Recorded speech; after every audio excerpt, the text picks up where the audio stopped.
Assalamualaikum warahmatullahi wabarakatuh. Kami dari kelompok 1 akan menjelaskan tentang sejarah perkembangan HAM. Sebelum kita memulai materi ini, saya akan memperkenalkan anggota kelompok 1. Saya sendiri Fahrun Nur Hidayah Ilham, yang kedua Randi Oktaviansah, ketiga Alfa Said Abdullah, keempat Adit Agistiana, kelima Muhammad Elijah Fajar, yang keenam Yolanda Maharani. Materi yang akan kami bahas, yang pertama asal-usul HAM di Inggris, di Amerika Serikat, dan di Perancis. Yang kedua, perkembangan HAM internasional sebelum Perang Dunia Kedua. Yang ketiga, perkembangan HAM internasional sesudah Perang Dunia Kedua yang berisi Piagam PBB, Deklarasi Universal, dan sistem regional. Pertama yang akan kami bahas adalah asal-usul HAM. Asal-usul domestik HAM, meskipun beberapa pakar menyatakan dapat berunut konsep hak asasi manusia yang sederhana, sampai kepada filsafat stoika di zaman kuno lewat jurisprudensi hukum kodrat atau natural law, coitus dan ius naturale. Dari undang-undang Romawi tampak jelas bahwa asal-usul konsep hak asasi manusia yang modern dapat dijumpai dalam revolusi Inggris, Amerika Serikat, dan Perancis pada abad ke-17 dan 18. Di Inggris, sementara Magna Carta 1215 saling keliru dianggap sebagai cikal bakal kebebasan warga negara Inggris. Piagam ini sesungguhnya hanyalah kompromi pembagian kekuasaan antara Raja John dan para bangsawannya. Piagam ini memperoleh makna yang lebih luas seperti sekarang ini. Sebenarnya baru dalam Bill of Rights 1689 lahir ketentuan-ketentuan untuk melindungi hak-hak atau kebebasan individu. Bill of Rights sebagaimana diberikan dengan judulnya yang panjang An Act Declaring the Rights and Liberty of the Subject and Succession of the Crown. Akta Deklarasi Hak dan Kebebasan Kaula dan Tata Cara Suksesi Raja merupakan hasil perjuangan parlemen melawan pemerintah Raja-Raja Wangsa Stuart yang sewenang-wenang pada abad ke-17 dan disahkan setelah Raja James II dipaksa turun tahta dan William III serta Mary II naik ke singgasana menyusul Revolusi Gemilang Glorious Revolution pada tahun 1688. Undang-undang ini juga melarang pemungutan pajak dan pemeliharaan pasukan tetap pada masa damai oleh raja tanpa persetujuan parlemen. Scott Division 1994 ayat 2. Undang-undang ini secara khusus menetapkan bahwa uang jaminan yang berlebih-lebihan tidak boleh disyaratkan. Demikian pula denda yang berlebih-lebihan tidak boleh dikenakan. Dan hukuman yang kejam dan tidak lazim tidak boleh dijatuhkan. Lebih lanjut, undang-undang ini menetapkan bahwa para anggota juri harus dipilih dan dilaporkan dengan cara yang benar. Dan bahwa semua pemberian dan perjanjian mengenai denda serta tebusan bagi orang-orang tertentu sebelum dijatuhi hukuman adalah ilegal dan batal. Di Amerika Serikat, para pemimpin koloni-koloni Inggris di Amerika Utara yang memberontak pada paruh kedua abad 18 tidak melupakan pengalaman revolusi Inggris dan berbagai upaya filosofis dan teoritis untuk membenarkan revolusi itu. Dalam upaya melepaskan upaya koloni-koloni itu dari kekuasaan Inggris, menyusul ketidakpuasan akan tingginya pajak dan tiadanya wakil dalam parlemen Inggris, pada para pendiri Amerika Serikat ini mencari pembenaran dalam teori kontrak sosial dan hak-hak kodrati dari John Locke dan para filsuf Prancis. Deklarasi Kemerdekaan Amerika tahun 1776 yang disusun oleh Thomas Jefferson, Deklarasi Hak Asasi Virginia yang disusun oleh George Mason sebulan sebelum Deklarasi Kemerdekaan mencantumkan kebebasan-kebebasan yang spesifik yang harus dilindungi dari campur tangan negara. Kebebasan ini mencakup antara lain kebebasan pers, kebebasan beribadat, dan ketentuan yang menjamin tidak dapat dicabutnya kebebasan seseorang kecuali berdasarkan hukum setempat atau berdasarkan pertimbangan warga sesamanya. Para penyusun naskah Undang-Undang Dasar Amerika Serikat yang terpengaruh oleh Deklarasi Virginia rancangan Mason memasukkan pelindungan hak-hak minimum ini. Tetapi barulah pada tahun 1791, Amerika Serikat mengadopsi Bill of Rights yang memuat daftar hak-hak individu dijaminkan. Hak-hak yang tak dapat dicabut kemudian diakomodir oleh Konstitusi Amerika Serikat 1789. Sejak tanggal 26 Agustus 1789, konsep HAM berkembang di Amerika Serikat terutama sejak kemenangan Thomas Jefferson. Deklarasi tersebut memproklamirkan tujuan dari perkumpulan politik dan menegaskan perlunya pemeliharaan akan hak-hak dasar manusia yang diidentifikasir, yaitu liberty, property, safety, and resistance to oppression. Di Prancis, Revolusi Prancis, Deklarasi Hak Manusia dan Warga Negara tahun 1789 memperhatikan dengan jelas sekali bahwa pemerintah adalah suatu hal yang tidak menyenangkan dan diperlukan. Menurut deklarasi itu, kebahagiaan sejati haruslah dicari dalam kebebasan individu yang merupakan produk dari hak-hak manusia yang suci, tak dapat dicabut dan kodrati. Dilindunginya hak-hak individu tertentu, hak atas proses pengadilan yang benar, praduga tak bersalah, kebebasan menganut pendapat dan menganut kepercayaan, serta kebebasan menyampaikan gagasan dan pendapat. Deklarasi ini mengantarkan hak-hak ini dengan filsafat kebebasan yang jelas. Pasal 2 deklarasi menyatakan bahwa sasaran setiap asosiasi politik adalah pelestarian hak-hak manusia yang kodrati dan tidak dapat dicabut. Hak-hak ini adalah hak atas kebebasan, harta, keamanan, dan perlawanan terhadap penindasan. Pasal 4 menyatakan kebebasan berarti dapat melakukan apa saja yang tidak merugikan orang lain. Jadi pelaksanaan hak-hak kodrati setiap manusia tidak dibatasi kecuali batas-batas yang menjamin pelaksanaan hak-hak yang sama ini bagi anggota masyarakat yang lain. Batas-batas ini hanya dapat ditetapkan oleh Undang-Undang Perjuangan Hak Asasi Manusia di Prancis dirumuskan dalam suatu naskah pada awal revolusi Prancis. Dari kedua yang akan kami bahas adalah perkembangan HAM internasional sebelum Perang Dunia Kedua. Sebelum Perang Dunia II, beberapa perkembangan dalam hukum internasional yang patut dicatat sebagai tonggak-tonggak penting dalam perkembangan hak asasi manusia internasional adalah sebagai berikut. Yang pertama, doktrin perlindungan terhadap orang asing. Doktrin perlindungan terhadap orang asing adalah doktrin yang mengajarkan bahwa orang-orang asing berhak mengajukan tuntutan terhadap negara tuan rumah, di mana ia diperlakukan secara sewenang-wenang oleh aparat pemerintah negara tersebut, dan negara tersebut tidak mengambil tindakan apapun atas pelanggaran itu. Yang kedua, doktrin intervensi kemanusiaan. Doktrin intervensi kemanusiaan merujuk pada doktrin yang menegaskan bahwa suatu negara dapat mengintervensi secara militer untuk melindungi penduduk atau sebagian penduduknya yang berada di negara lain jika penguasa negara tersebut memperlakukan mereka secara semena-mena. 3. Penghapusan perbudakan, perkembangan penting pada abad ke-19 dan awal abad ke-20 yang juga berperan besar dalam perumusan lebih lanjut norma-norma hak asasi manusia adalah penghapusan perbudakan. Praktik perbudakan mula-mula dikutuk dalam Traktat Perdamaian Paris 1814 antara Inggris dan Prancis, dan 50 tahun kemudian oleh Akta Umum Konferensi Berlin yang mengatur kolonisasi Eropa di Afrika menyatakan bahwa perdagangan budak dilarang berdasarkan asas-asas hukum internasional.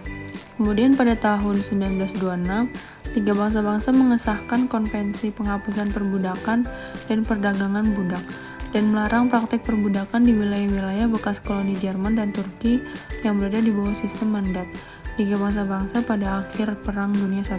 Pembentukan Palang Merah Internasional.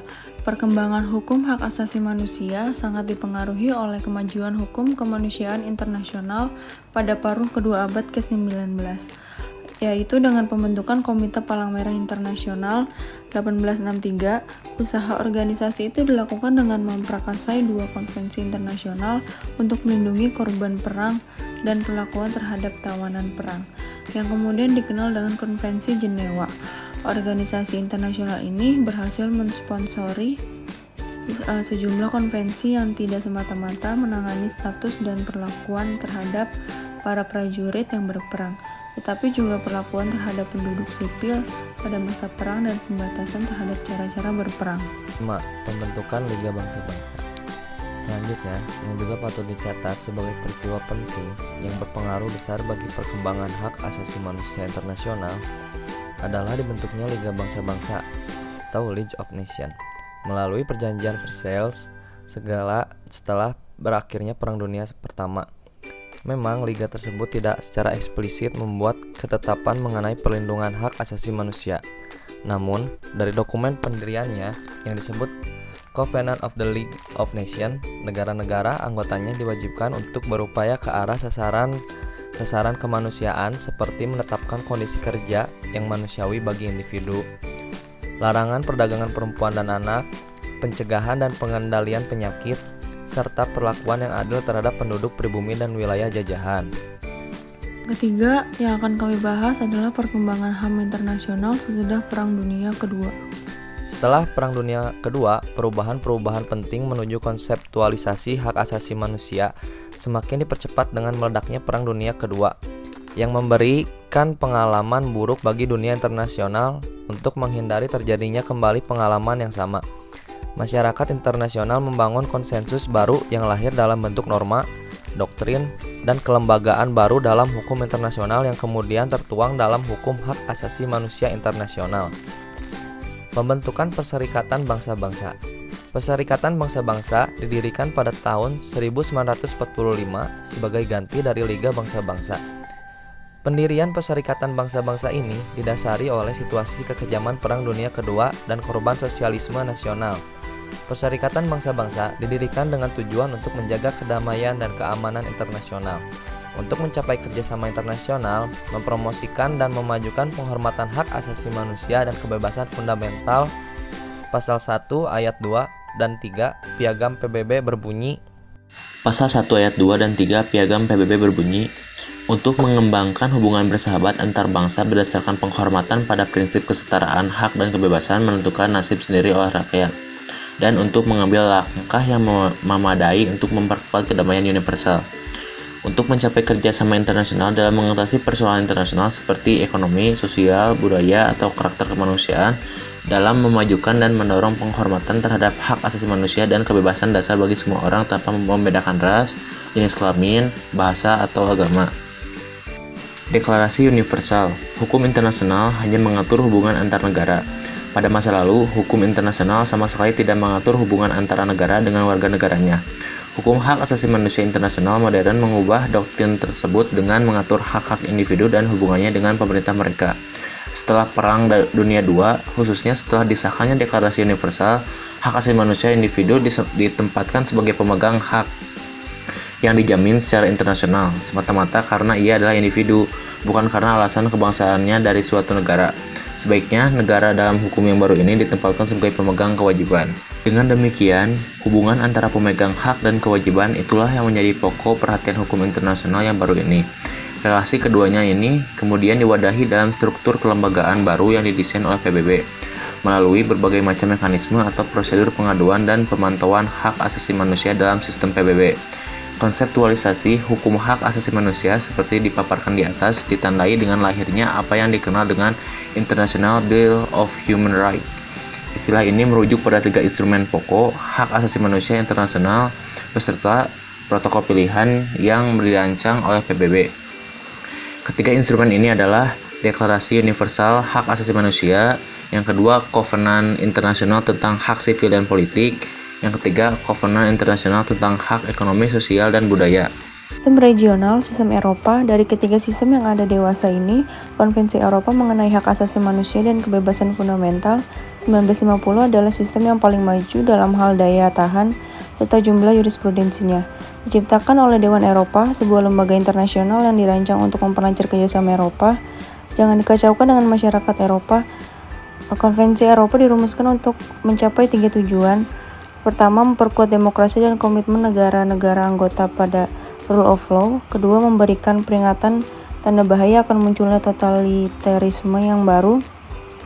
Dan ketiga, bertindak sebagai benteng dalam menghadapi ancaman kepungan komunisme. Fungsi-fungsi ini telah dijalankan oleh konvensi ini dengan cukup baik. Namun pengalaman kudeta di Yunani dan buntutnya pada tahun 1967 memperlihatkan keterbatasan efektivitas konvensi ini. Khususnya lawan-lawan politik junta itu dipenjara secara sewenang-wenang dan disiksa.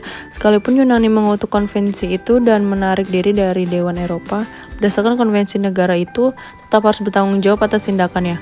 Keadaan itu menimbulkan kesulitan dan rasa malu pada Yunani dalam pelaksanaan hubungan internasionalnya. Namun keadaan ini tidak banyak menolong orang-orang yang hak-haknya telah dilanggar. Sekalipun begitu, dalam Dasawarsa 1970 negara-negara Yunani, Spanyol dan Portugal yang baru konvensi Eropa sebagai sarana untuk memperkuat proses demokratis dalam negeri mereka. Tetapi prestasi utama konvensi Eropa adalah menyediakan suatu mekanisme yang memungkinkan individu-individu yang merasa haknya telah dilanggar oleh negara untuk mengajukan petisi kepada Komisi Eropa guna memperoleh ganti rugi. Seperti terlihat kemudian, fungsi utama komisi adalah mendapatkan penyelesaian yang baik antar individu dengan negaranya. Tetapi jika hal ini tidak kunjung tercapai, masalah itu dapat diteruskan ke Mahkamah Hak Asasi Manusia Eropa.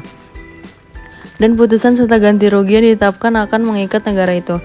Lewat mekanisme ini, cukup banyak individu telah memperoleh ganti rugi atas pelanggaran yang besar maupun yang relatif kecil terhadap hak mereka. Sistem antar Amerika. Sistem hak asasi manusia antar Amerika berbeda dengan sistem yang lain, karena sistem ini terbentuk oleh dua mekanisme proteksi yang masing-masing berdiri sendiri, tetapi jelas saling berkaitan. Pertama, semua negara anggota Organisasi Negara Amerika, sebuah organisasi regional yang tujuannya mirip dengan tujuan PBB, mengikatkan diri untuk mematuhi hak asasi manusia menurut Piagam OAS, seperti Piagam PBB, Piagam OAS yang disahkan pada tahun 1948, tidak memuat daftar hak-hak yang dapat dilindungi. Meskipun demikian, melalui proses amandemen terhadap Piagam OAS dan adaptasi kelembagaan Deklarasi Hak dan Kewajiban Manusia Amerika yang dapat dianggap analog dengan Deklarasi Universal, telah diakui dalam sebuah keputusan Mahkamah Hak Asasi Manusia antar Amerika sebagai interpretasi terhadap Piagam AS yang sah dan mengikat sebuah negara anggota OAS. Lebih lanjut, Komisi Antar Amerika mengenai Hak Asasi Manusia, Inter-American Commission on Human Rights, diwajibkan oleh anggaran dasarnya untuk menerapkan Deklarasi Amerika ketika menangani isu hak asasi manusia sesuai dengan country report, menyelidiki di tempat atau prosedur petisi individual yang dibuatnya. Pilar kedua sistem hak asasi manusia antar Amerika adalah Konvensi Amerika mengenai hak asasi manusia yang dikenal juga sebagai Pakta San Jose. Fakta ini mengikuti model konvensi Eropa, tetapi karena disusun belakangan, para perancangnya dapat memperhitungkan beberapa cacat pada konvensi Eropa dan memperbaikinya seperti padanan Eropanya. Konvensi Amerika hampir sepenuhnya mengenai hak-hak sipil dan politik meskipun sebuah protokol yaitu Pakta San Salvador menambahkan suatu daftar hak ekonomi, sosial, dan budaya yang harus secara progresif dilaksanakan oleh negara-negara itu. Sebuah ciri baru protokol itu adalah diadakannya hak mengajukan petisi perorangan kepada Komisi Antar Amerika apabila hak untuk bergabung dengan serikat sekerja atau hak pendidikan diingkari. Piagam Afrika, sistem regional untuk proteksi hak-hak asasi manusia ketiga dan terbaru adalah Piagam Afrika mengenai hak-hak manusia dan rakyat, yang kadang-kadang dikenal pula sebagai Piagam Banjul. Piagam ini yang mengambil bentuk traktat multilateral sebagai instrumen hak asasi manusia yang lain disahkan oleh Organisasi Persatuan Afrika di Nairobi pada tahun 1981 dan diberlakukan pada tahun 1986. Walau memuat sejumlah hak sipil dan politik yang lazim, Piagam ini berbeda dari perjanjian regional yang lain, memasukkan juga hak-hak ekonomi, sosial, dan budaya, serta hak generasi ketiga yang lebih kontroversial, yaitu hak solidaritas. Jadi hak untuk menentukan nasib sendiri, hak atas perdamaian, dan hak atas lingkungan yang baik. Semua tercakup dalam teks ini. Pelaksanaan hak-hak ini akan dicapai dengan hanya mengandalkan berfungsinya Komisi Afrika mengenai hak asasi manusia, karena tidak ada ketentuan untuk membentuk suatu mahkamah hak asasi Afrika. Komisi Afrika ini telah ada sekitar 4 tahun lamanya dan telah menerima sejumlah laporan negara tentang pelaksanaan hak-hak asasi yang dilindungi serta beberapa pengaduan perorangan. Sejauh ini belum dicapai keputusan mengenai pengaduan ini. Organisasi non-pemerintah. Sejauh ini baru diuraikan tindakan di bidang hak asasi manusia pada tingkat pemerintah, namun pembahasan hak asasi manusia tidak akan lengkap tanpa mengacu ke peran yang dimainkan oleh NGO atau non-governmental organization, non-pemerintah, atau kelompok-kelompok perorangan swasta yang peduli terhadap isu-isu semacam itu. Yang tertua di antara NGO ini barangkali adalah Komite Palang Merah Internasional yang didirikan tahun 1863 atas prakarsa pribadi Henry Dunant, seorang dokter Swiss yang terguncang hatinya ketika menyaksikan penderitaan orang-orang yang luka dalam pertempuran di Solferino, di mana sebanyak 70.000 orang telah tewas atau luka-luka. Tetapi dalam abad 20 jumlah NGO yang peduli akan hak asasi manusia telah berkembang biak seperti dinyatakan oleh buku petunjuk Human Rights Internet, juga sebuah NGO yang terkenal oleh buku petunjuk Human Rights Internet.